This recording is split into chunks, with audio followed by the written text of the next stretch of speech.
Hi friends, welcome back to the channel. Today we are going to discuss about diabetic nephropathy, which is a common complication of type 1 as well as type 2 diabetes mellitus. So in this lecture we will first discuss about the intro, then what is the pathology, and finally the stages of diabetic nephropathy, in which we will also consider the mechanism as well as treatment of the individual stage. So let's get started. You can download the MediLectures app to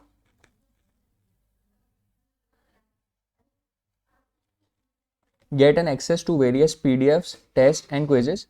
You can also check out the Harrison based test series course on the app. So guys, first of all, as we all know, diabetic nephropathy is the most common cause of chronic kidney disease.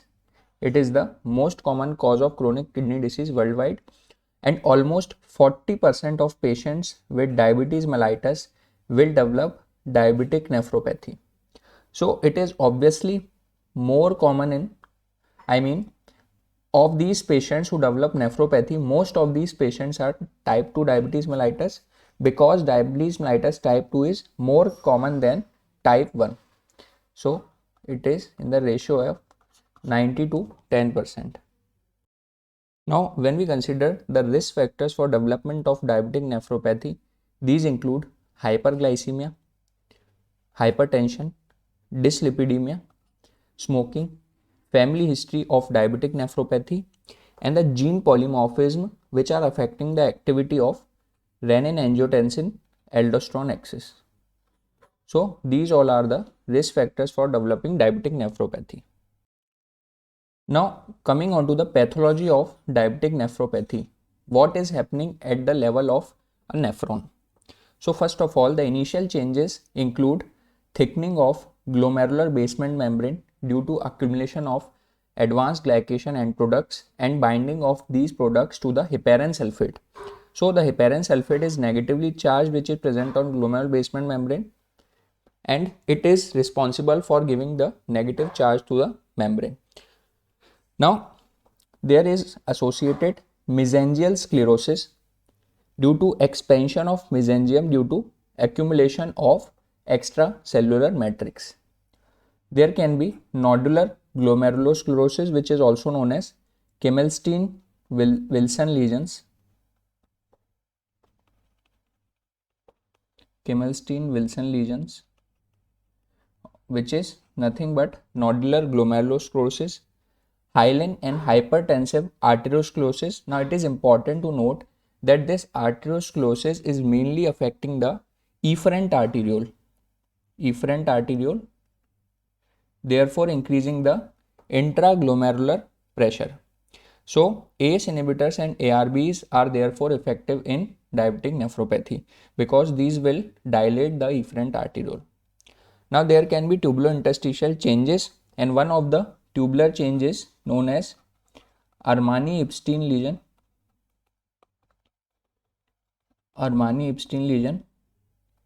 in which there is deposition of glycogen in the tubules.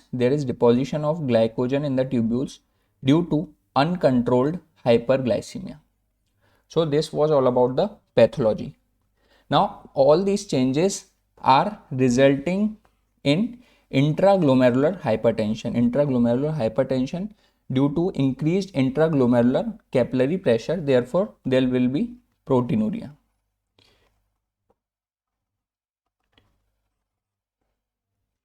Now the proteinuria is initially in the form of microalbuminuria, which appears 5 to 10 years after the onset of diabetes mellitus. Therefore, there are recommendations to test for microalbuminuria.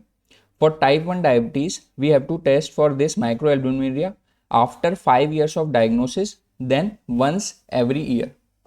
On the other hand, for type 2, we will test for this albuminuria at the time of diagnosis and then once yearly.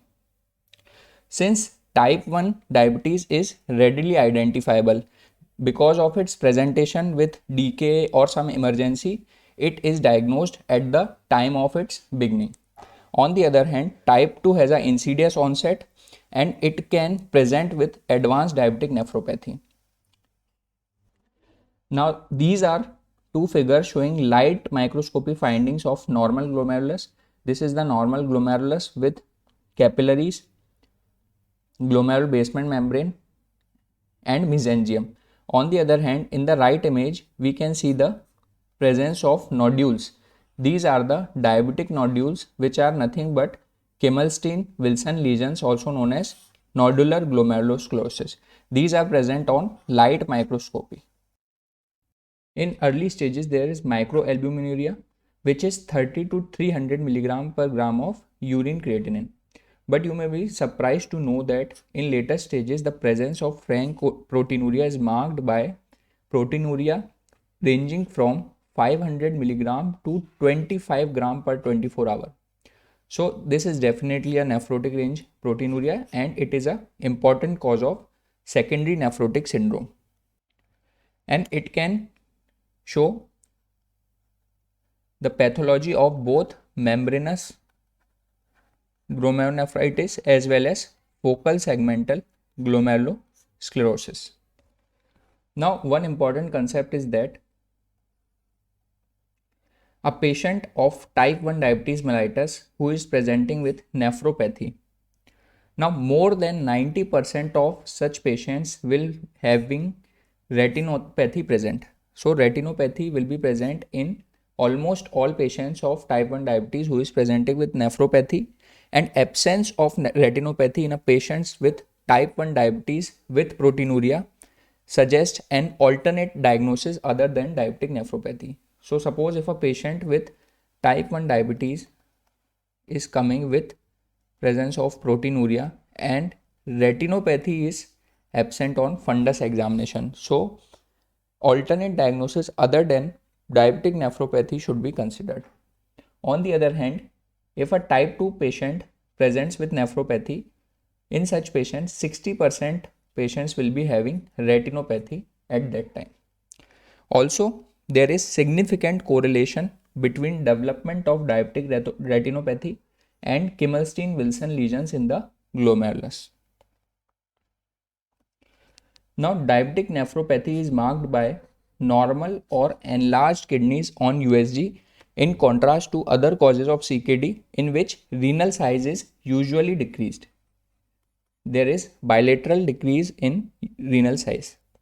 Now, when we consider the treatment of diabetic nephropathy, then renal transplant with a living related donor is much more important than dialysis, because once the renal failure appears, the survival of patient on dialysis is shorter for a patient with diabetes mellitus than other causes of CKD. So, dialysis is not suitable for diabetic nephropathy and renal transplant is a better alternative. Now, you may be surprised to know that in retarding the progression of diabetic nephropathy, intensive blood sugar control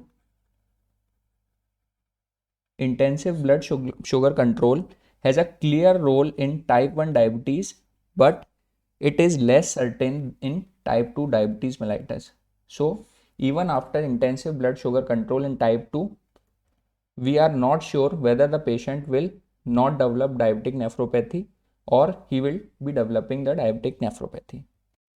Now coming on to the last but most important part of this lecture, that is what are the stages of diabetic nephropathy. So there are 5 stages of diabetic nephropathy, in which the first stage is the stage of hyperfiltration. So this stage will develop 1 to 2 years after uncontrolled diabetes mellitus. So after the diagnosis or after the start of diabetes mellitus in the body, this stage will develop 1 to 2 years after. So this is the first stage, and it is characterized by increase in GFR and decrease in serum creatine than the baseline values. So what is the mechanism of this stage? So what happens in this stage is, whenever the blood sugar, that is blood glucose, reaches more than 180 milligram per deciliter, which is the renal threshold for sugar, it starts coming in the tubules. So in the tubule there is SGLT2, which is sodium glucose cotransporter. So during the reabsorption of glucose, it along with the glucose will also reabsorb the sodium, which will increase the extracellular fluid volume. Now due to this increased ECF, there will be stretching of the atria and release of atrial natriuretic peptide. Now one of the important functions of this ANP is vasodilation of afferent arteriole, and this will lead to hyperfiltration and increase in GFR and decrease in serum creatinine. So the treatment during this stage is strict blood sugar control. So this was the stage of hyperfiltration. Now the second stage of diabetic nephropathy is the silent stage. In this stage, the GFR which increased in the first stage returns back to normal. It develops 5 years after the beginning of diabetes mellitus, and it is due to deposition of advanced glycation end products on capillary endothelium. So what this will do is, this will narrow the lumen of capillaries, and therefore the GFR which increased due to vasodilation of afferent arteriole will come back to normal. So the treatment during this stage is also blood sugar control. Now the third stage is stage of microalbuminuria, which is characterized by albuminuria in the range of 30 to 300 milligram per gram of urine creatinine. It develops 10 years after the starting of diabetes, and it is due to deposition of advanced glycation end products with the heparin sulfate of the glomerular basement membrane. So the glomerular basement membrane has negative charge due to heparin sulfate, and when these advanced glycation end products bind to this heparin sulfate, the negative charge decreases, and therefore there is proteinuria, which was hindered due to the negative charge of GBM. Now the treatment in this stage is ACE inhibitors. Now what these ACE inhibitors will do, these will dilate the efferent arteriole, and therefore this will reduce the intraglomerular hypertension. Intraglomerular hypertension will be reduced, and therefore there will be reduced proteinuria. This ACE inhibitors has to be given in diabetic nephropathy even in the absence of hypertension. Now till the stage 3, diabetic nephropathy is reversible. Therefore, testing for microalbuminuria is extremely important and should be done according to the guidelines which we have already discussed in the previous slide. Now the fourth stage is stage of macroalbuminuria, and it is characterized by more than 300 milligram per gram of albumin excretion in the urine. It develops around 15 years after the starting of diabetes, and it is due to further damage to glomerular basement membrane. Again, the treatment involves ACE inhibitors. And finally, the stage 5 is end stage renal disease, which is after 15 to 20 years of development of diabetes, and it is due to sclerosis of the glomerulus, that is a chronic change. And finally, we will have to go for renal replacement therapy, in which transplant is preferred over dialysis.